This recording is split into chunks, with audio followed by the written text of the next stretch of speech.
Bonjour, aujourd'hui je vous parle en direct de ma cuisine. Vous allez voir pourquoi. Je vais vous raconter l'histoire de Mon petit doigt m'a dit. Elle est écrite par François David, illustrée par Aude Léonard, aux éditions Motus. Merci à eux pour leur autorisation.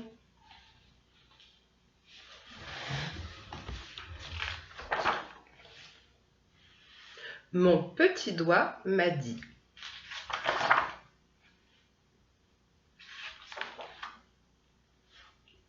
Sylvain a une gentille grand-mère qui s'appelle Mamie. Il l'aime très très très fort, mais il n'aime pas beaucoup son petit doigt.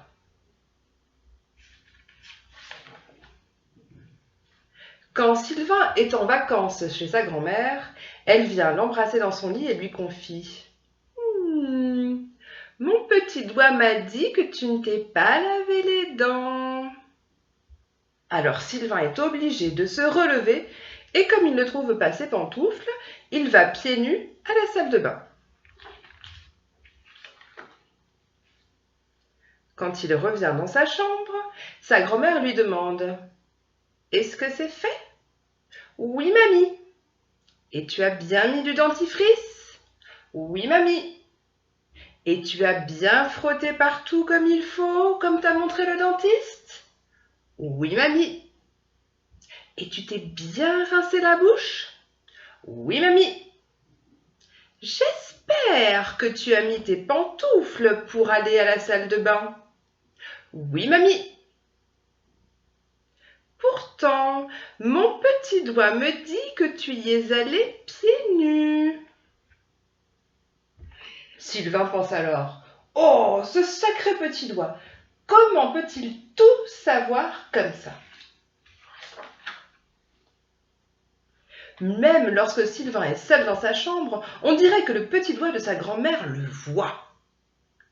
Quand il laisse son pyjama par terre, quand il renverse la poubelle ou quand il oublie d'éteindre la lumière, sa grand-mère sait toujours ce qu'il fait. Et comme d'habitude, elle précise « C'est mon petit doigt qui l'a dit ».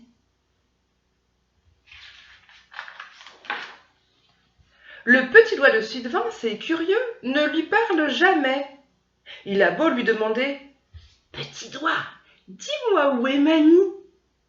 Petit doigt, dis-moi ce qu'elle fait en ce moment ?» Son petit doigt ne lui répond pas. Sylvain trouve que mamie a de la chance d'avoir un petit doigt aussi intelligent. Le sien ne comprend jamais rien, mais c'est peut-être aussi parce que sa grand-mère ne fait jamais de bêtises. Lorsque sa grand-mère fait la sieste, Sylvain s'approche de sa chaise. Il s'approche de son bras. Il s'approche de sa main et doucement il prend le petit doigt et lui dit tout bas. « Petit doigt de mamie, sois gentil, ne lui dis pas que j'ai renversé le vase. » Petit doigt de mamie, sois gentil, ne lui dis pas que j'ai mis de la peinture sur le carrelage. Petit doigt de mamie, sois gentil, ne lui dis pas que j'ai joué au ballon dans ma chambre.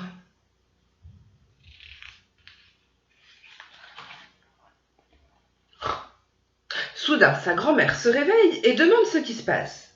Sylvain répond « Rien, mamie, rien !» tout en mettant un doigt sur sa bouche pour demander au petit doigt de sa grand-mère de ne rien répéter. Mais sa grand-mère déclare « Ah, mon petit doigt me dit que tu as fait des bêtises. »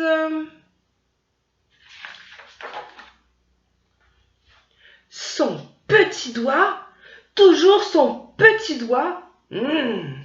Sylvain aurait bien envie de le mordre quand sa grand-mère sera endormie. Mais cela ne servirait qu'à la réveiller en sursaut et elle se mettrait en colère. Non, ce qu'il faut, c'est regarder sans cesse le petit doigt de sa grand-mère, ne pas le quitter des yeux, bien le surveiller pour l'empêcher de faire encore le rapporteur.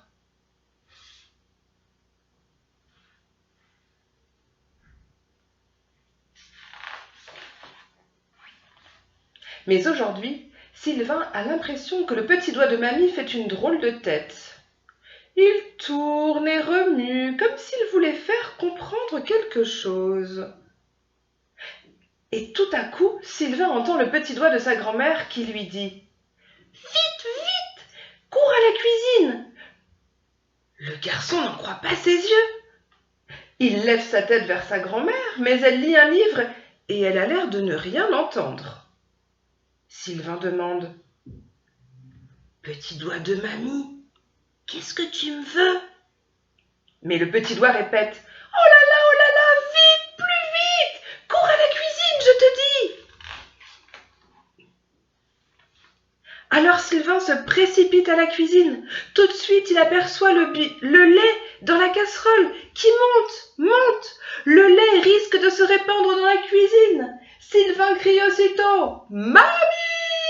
Mamie! Dépêche-toi! Viens !» Sa grand-mère arrive en courant et ôte la casserole de la plaque électrique juste avant que le lait ne déborde. La grand-mère est fière de son petit-fils. Elle lui dit « C'est très bien, mon chéri. Sans toi, le lait m'aurait sali toute la cuisine. Mais au fait, qu'est-ce que tu y faisais, toi, dans ma cuisine ?» Sylvain répond « Je n'étais pas dans la cuisine, mamie. J'étais à côté de toi, tu te rappelles? Je te regardais lire pendant que le lait chauffait. » Mais alors, comment as-tu deviné que le lait allait déborder? Sylvain avoue alors. C'est facile, mamie. C'est ton petit doigt qui me l'a dit.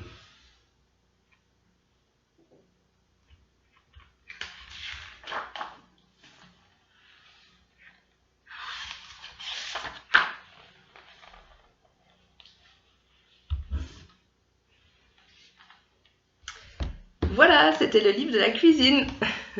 À venir un prochain. À très bientôt. Bye bye.